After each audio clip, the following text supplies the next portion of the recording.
Hey guys, I want to show you something I think is going to be really helpful to you. If you're in sales and you're trying to continue to grow your sales and increase your sales volume this year, I think this model is going to be incredibly helpful for you. If you're doing anything in the areas of trying to grow something, whether it's grow a business or anything, I think this model is going to be very instructive for you. So I want to show it to you. It just takes a couple minutes, but what's going to require of you is some time. You're going to have to sit down for 30 minutes or an hour or more and really try to identify what we're talking about here, which you're going to see in just a moment. Before we do it though, I want to ask you guys, if you've not subscribed to this channel, please take a moment, hit the subscribe button if you're getting some value out of this. I'm just trying to provide some good information, some great help for people as we all go through this kind of crazy year that we've been through. And if it's helping you, boy, I'd love for you to subscribe to this channel. So what is the wedge strategy? Well, here's the analogy I like to use. I want you to imagine having a flathead screwdriver and a hammer. I want you to imagine hammering that flathead screwdriver into a space, and now you have wedged it in.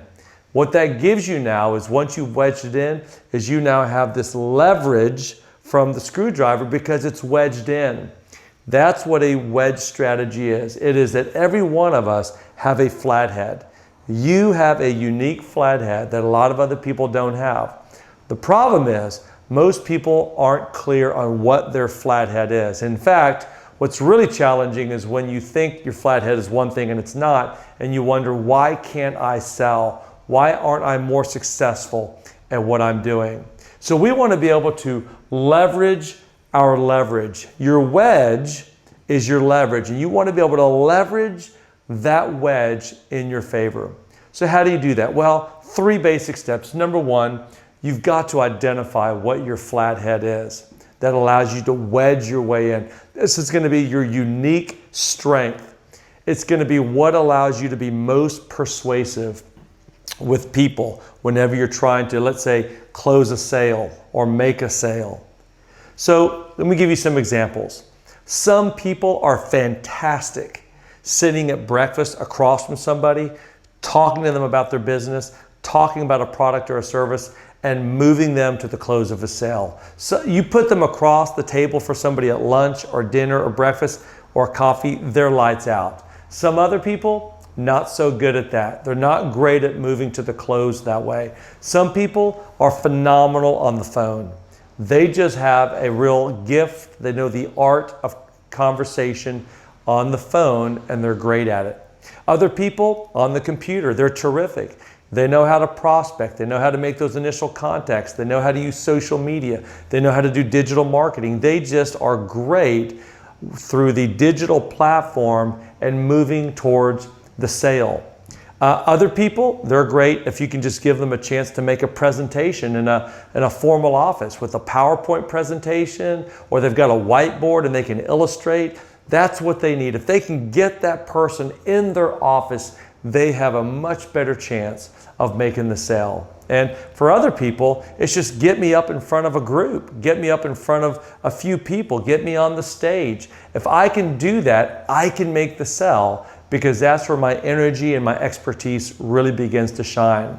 There are dozens of different examples of where people are truly effective when it comes to their wedge. So number 1, identify what yours is. Go back of the last 12 months, 18 months, 24 months, maybe longer if you have to, and ask yourself this question. What do all of the things that I've been successful at doing, all of the sales that I've done, what approach did I take that had the greatest level of success? What was I really good at? What did I leverage that was able to convert that prospect into a client or into a customer? So spend the time and identify that and be clear on what it is. And once you do that, now you want to systematize it. You now don't want to spend all of your time on things that you're not great at. Look, if you're not great selling one-on-one over the course of a breakfast or a lunch, quit setting up those meetings. They're not working for you. It's not like you'll never do it, but don't spend all of your time doing that. In fact, figure out how to systematize what you are good at and invest your time there. See, that's your wedge. You want to leverage your time around your strength. And then evaluate. As you begin to identify what that is, evaluate, was that effective? Did that go well? And if you say, yes, that was a whole lot more effective than the other things that I do, then it should reinforce your system. And then over time, continue to refine your system.